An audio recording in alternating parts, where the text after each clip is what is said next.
여러분 안녕하세요. 반갑습니다. 날씨가 그 봄을 건너뛰고 바로 여름이 된 것 같습니다. 특히 낮에는 초여름 날씨를 느낄 수 있게 됐습니다. 일교차가 크니까 건강 잘 챙기시길 바라겠고요. 저희가 지금 계속 장자 어부 편을 함께 보고 있습니다. 공자랑 어부가 열심히 대화를 나누던 중인데요. 지난 시간에 이어서 계속 공자와 어부의 대화를 보겠습니다. 지난 시간에 어부가 그 팔자사환 이야기를 했지 않습니까? 그 이야기를 들은 공자가 탄식을 하면서 뭔가 깨달았다는 탄식이겠죠. 그 어부한테 이렇게 대꾸를 합니다. 어부 선생님, 나는 노나라에서 2번을 쫓겨났고 위나라에서는 추방당했고 송나라에서는 사람들이 내 머리 위로 나무를 넘어뜨려서 거기 깔려 죽을 뻔했고 진나라와 채나라 사이에서는 포위를 당했습니다. 그 포위에서 이제 그때도 죽을 뻔했다 그거죠. 그 노나라에서 아마 2번 쫓겨났다는 거는 한 번은 이제 30대 때 공자가 노소공하고 그 개평자 간의 알력이 있을 때 흔히 이제 사만의 난이라고 하는 이제 그때 한 번 하고 또 한 번은 이제 50이 다 넘어서 한 56인가 그렇죠. 그때 공자가 이제 대사구로 노나라의 재상 노릇을 하다가 그 이제 노정공 개환자 때죠. 그때 이제 이 제나라에서 막 그 미녀들을 보내고 이제 그런 일이 있어서 그때 이제 공자가 천하 주유를 시작하게 되는 50대가 넘어서 이 2번을 얘기하는 것 같아요. 노나라에서 2번 쫓겨났다는 거는 위나라에서는 채 1년도 못 돼서 한 10달 정도 있다가 이제 모함을 당해서 떠나야 됐죠.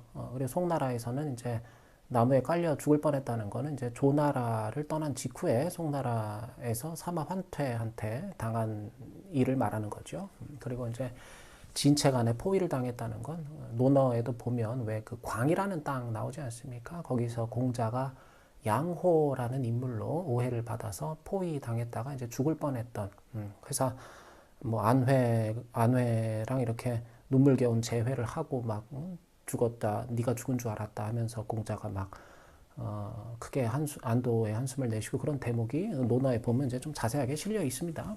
공자 가어에도 보면 있고 그래서 혹시 여력이 좀 되시는 분들은 이제 다른 거 뭐 보실 시간은 안 되실 것 같고 사기의 그 공자 세가라도 그렇게 길지 않습니다. 그리고 번역도 이제 사기 같은 경우에는 3가지만 잘 돼 있으니까 원문이 아니더라도 한번 쭉 훑어보시면 이제 공자의 생애와 주요 사건들을 이해하심에 도움이 좀 될 거라고 생각을 합니다. 공자가 자기가 겪은 우여곡절들을 어부한테 쭉 열거하면서 이제 이런 말을 하죠. 나는 스스로 내가 뭘 잘못했는지 잘 모르겠습니다. 내가 왜 이런 고통과 순환을 겪어야 됐는지 잘 모르겠습니다. 공자가 죽을 뻔한 위기를 몇 번이나 넘겨가면서 또 쫓겨다니고 포위당하고 그랬던 자기 삶을 회상하면서 어부한테 하소연 아닌 하소연을 하는 그런 대목이 오늘 제가 이제 함께 저희가 볼 대목인데요. 물론 장자의 이 대목은 가상의 대화지만 어부랑 대화를 나누던 시점에 공자가 69세라 그러면 지난 시간에 제가 이제 공자랑 어부가 대화를 나누는 이 시점이 공자 69세 때로 설정이 돼 있다 그렇게 말씀드렸지 않습니까? 그러면 공자라는 분이 73세에 돌아가시거든요. 그러니까 이제 69세면 죽기 4년 전에 나눈 대화가 될 거란 말이죠. 가상의 대화지만. 그러니까 아무튼 거의 삶의 말년에 공자가 자기 인생을 돌아보면서 어부한테 회한을 풀어내는 그 장면이 오늘 대목이죠. 내 인생이 어쩌다 이렇게 됐는지 잘 모르겠다. 내가 뭘 잘못했는지 알 수 없다. 최선을 다해 노력한 죄밖에 없는 것 같다 하니까 어부가 뭐라 그러죠? 어부가 몹시 슬픈 얼굴을 하면서 공자한테 이런 말을 합니다. 어부가 심각하군요. 공자 당신은 좀 심각하군요. 그러면서 당신은 참 어렵습니다. 깨우치기가 어렵습니다. 그러죠. 당신을 깨우쳐 주기도 어렵고 당신은 스스로 깨우치지도 잘 못한다 그런 뜻이에요. 이게 어렵다는 게. 자기는 공자 당신은 스스로 잘 깨우치지도 못하는 사람 같다 그런 얘기를 하는 거죠. 그래서 어부의 말이 이어지죠. 어떤 사람이 있었다 그거예요. 근데 그 어떤 사람이 자기 그림자가 두렵고 자기 발자국이 싫어서 이 내 그림자와 발자국들을 떠나려고 이것들을 나한테서 떨쳐내려고 제거하려고 그렇게 자기 그림자와 발자국으로부터 도망치려는 달아나려는 사람이 있었습니다. 이런 얘기를 하는 거예요. 어부가.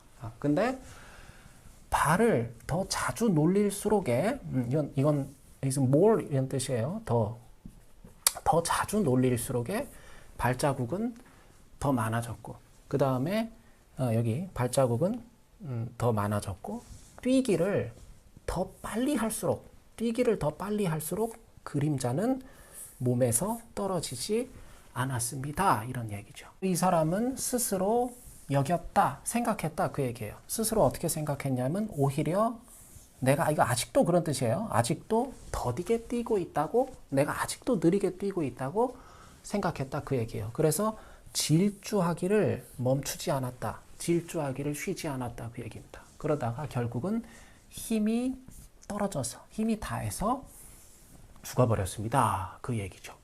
어떤 사람이 내 그림자가 싫고 발자국이 싫어서 이거를 내 몸에서 한번 떨어내드려 보려고 죽도록 쉬지도 않고 뛰었는데 그럴수록 발자국도 더 많아지고 그림자도 더 많아졌다 그거죠. 근데 이 사람은 내가 아직도 느리게 뛰고 있어서 그런가 보다 하고 더 열심히 더 죽을 힘 다해서 뛰다가 결국 진짜로 힘이 다해서 죽고 말았다 그 얘기죠. 이 사람은 알지 못했습니다. 그림자에 있으면 그늘에 있으면 이게 그늘이에요. 그늘에 있으면 그림자가 쉰다는 얘기니까 그늘에 있으면 그림자가 없어진다 그 얘기죠. 그리고 고요히 있으면 발자국도 없어진다, 쉬게 된다는 것을 알지 못했습니다. 그러니 이쯤 되면 어리석음도 지나치다 하겠습니다 하고 어부가 얘기를 합니다. 그러면서 어부가 계속 얘기를 하는 거죠. 공자 당신은 어질과 의로움에 대해서 잘 알고 있죠. 그리고 사리의 옳고 그름도 잘 살피고 또 움직이고 멈추는 이 세상의 변화도 잘 아는 것 같고 또 주고받는 정도도 이런 게 다 예잖아요.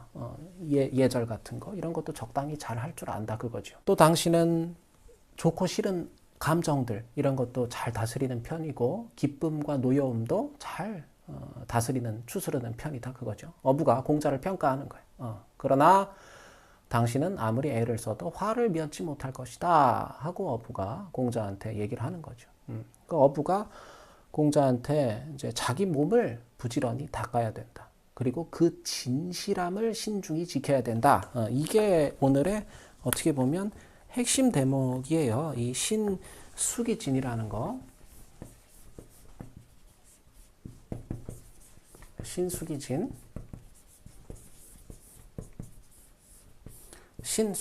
그 진실함을 신중히 지켜라. 그런 얘기입니다. 어부가 공자한테 하고 싶은 얘기의 핵심이 이거다 그거죠. 명예나 이익 같은 그런 외물들. 외물이란 뭐라 그랬죠? 장자 철학에서 외물이라는 거. 외물.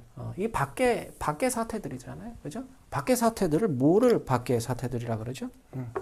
나한테 달려있지 않은 것들이죠. 나한테 달려있지 않은 일들. 내 밖의 일들. 그런 것들은 남들한테 되돌려 주라 그거죠. 그러면 아무런 잘못이 없을 것이다. 어부가 공자한테 하는 얘기죠.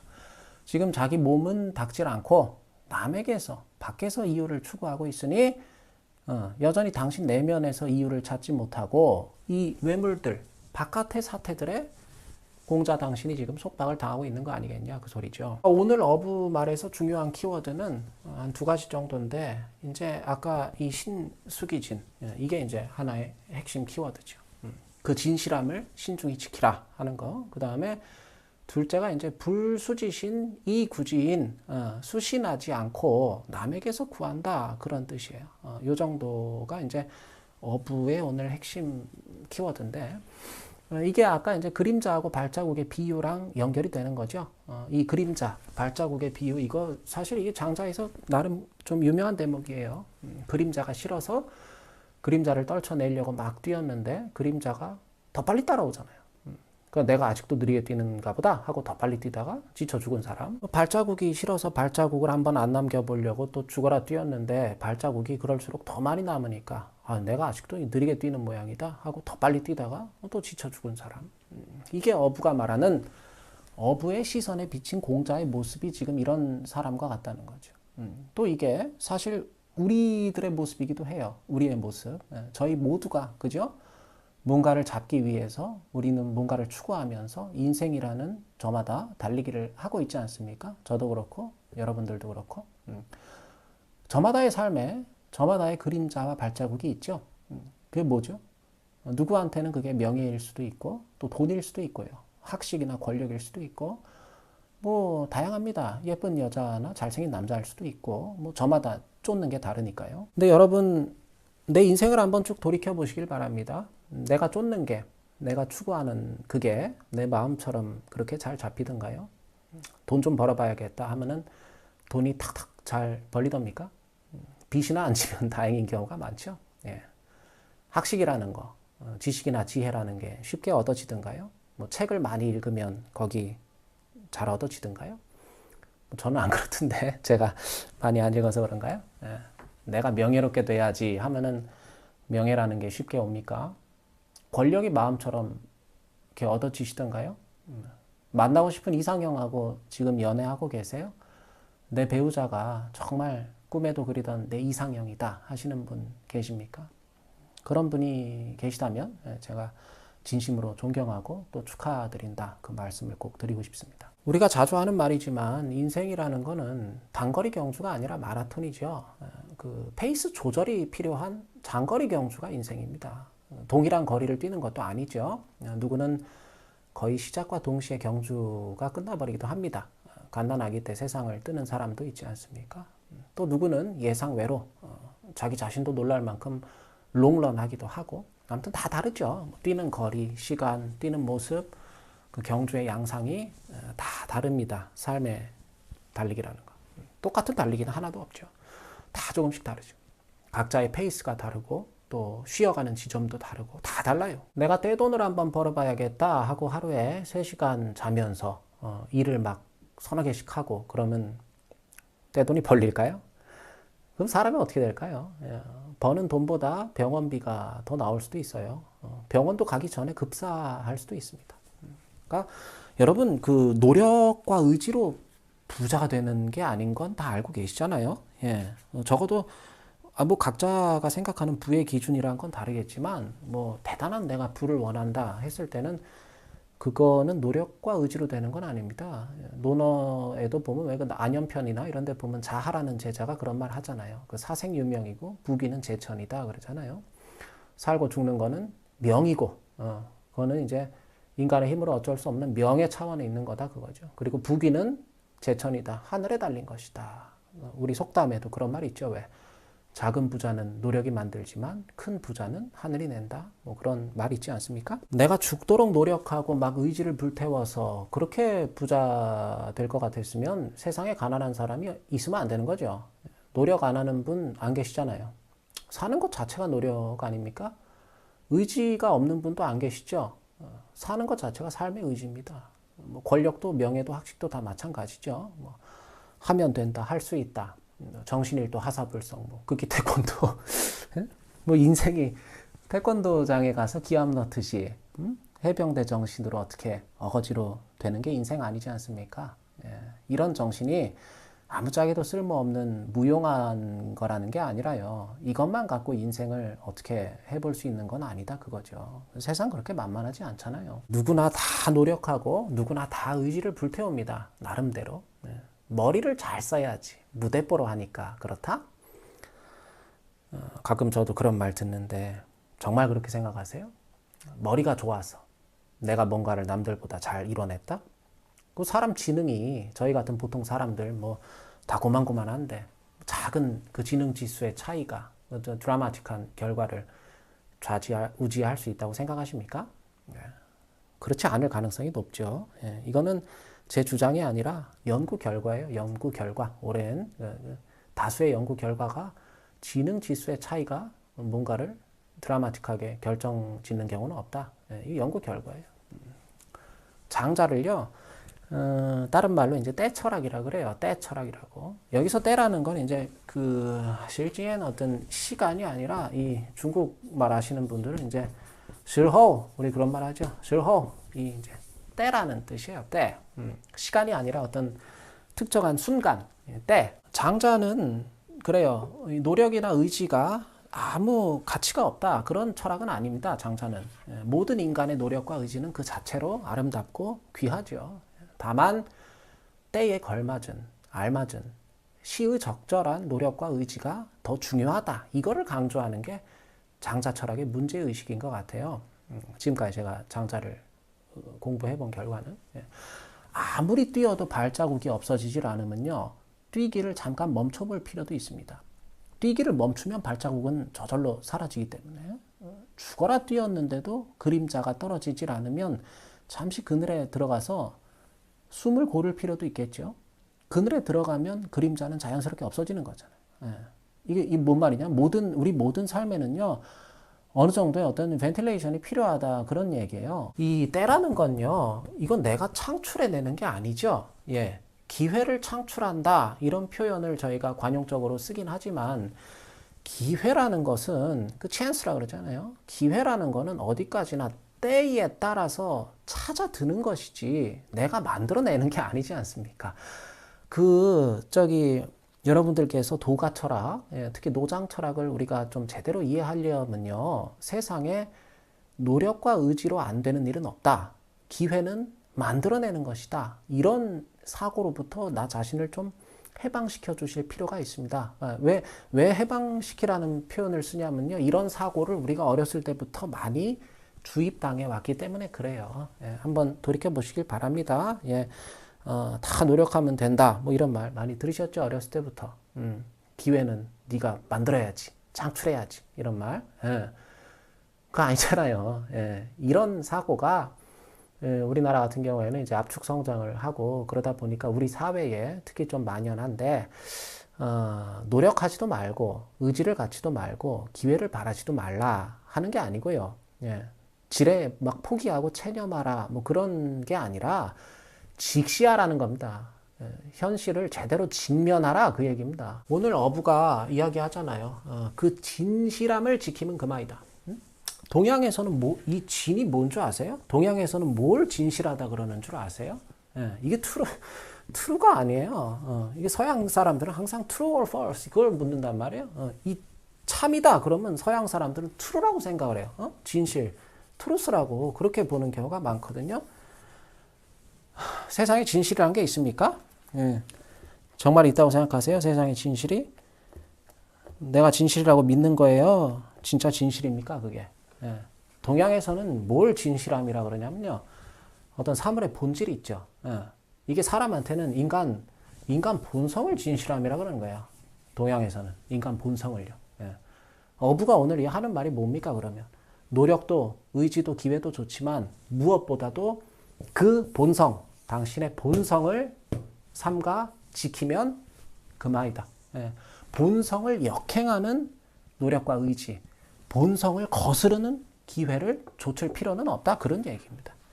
그렇게 해서 얻은 결과물이 뭐가 됐든 또 얼마나 됐든 그게 결코 당신의 편안함에 기여하는 바는 없을 것이다. 그 소리예요. 또 자신의 내면을 돌아보지 않고 남에게서 구한다는 건요, 내 본성을 돌아보지 않고 밖에서 편안함을 찾는다. 그런 얘기잖아요.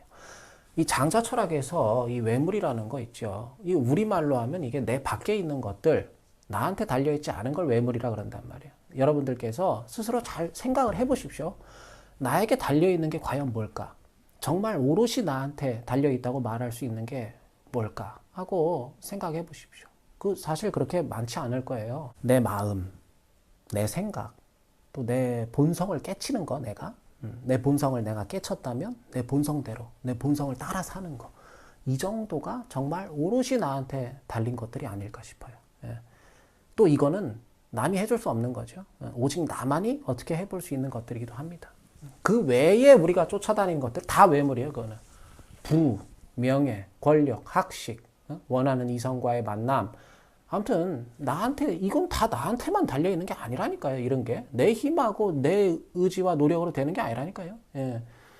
나한테 달려있는 것을 제외한 거의 전부가 사실은 나한테 달려있지 않은 외물들이죠. 예, 뭐 명예, 권력, 부 뭐 이런 거 말고도 거의 전부가.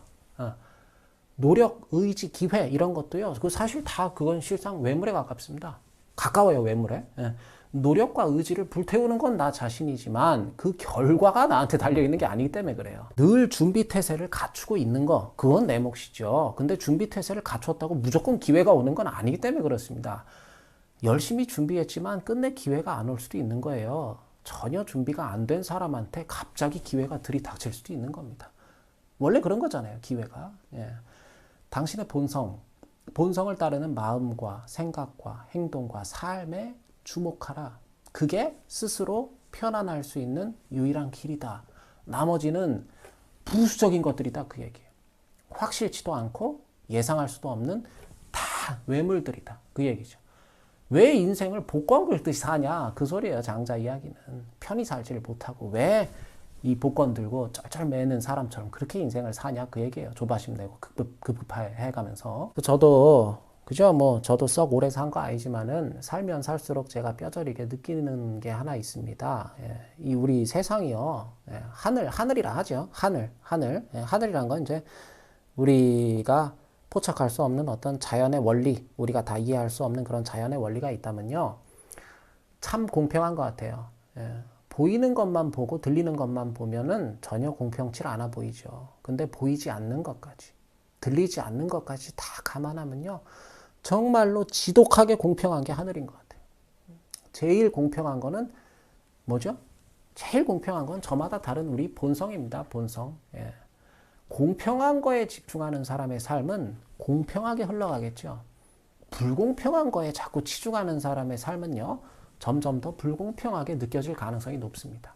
마치 그림자를 떼어내려고 또 발자국을 없애려고 계속 죽어라 뛰는 사람처럼. 오늘 어부의 비유에 따르면 우리 본성이라는 거는 삶에서 좋은 브레이크의 역할을, 또 시원한 그늘의 역할을 해주는 게 아닐까 싶습니다.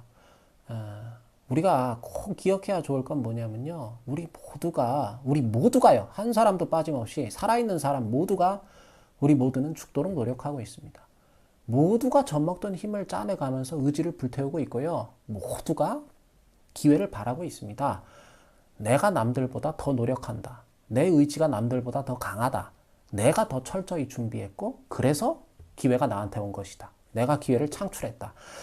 이런 사고가요, 이거 좀 생각해 보시길 바래요. 이게 굉장한 교만입니다. 예.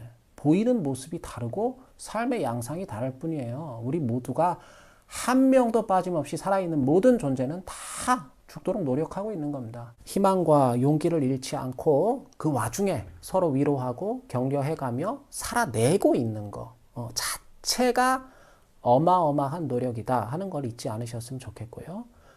다만 그렇게 매일같이 열심히 뛰고 또 뛰고 하다 보면 사람은 한계가 있기 때문에 지치기 마련이에요. 지치면요, 뭐 당연히 여러 가지 부수적인 문제들이 생기죠. 성과가 떨어지고 일의 효율도 낮아지고, 그러면 될 것도 안 되고 쉽게 갈 것도 어렵게 가야 되고, 힘에 부치게 된다, 그런 얘기.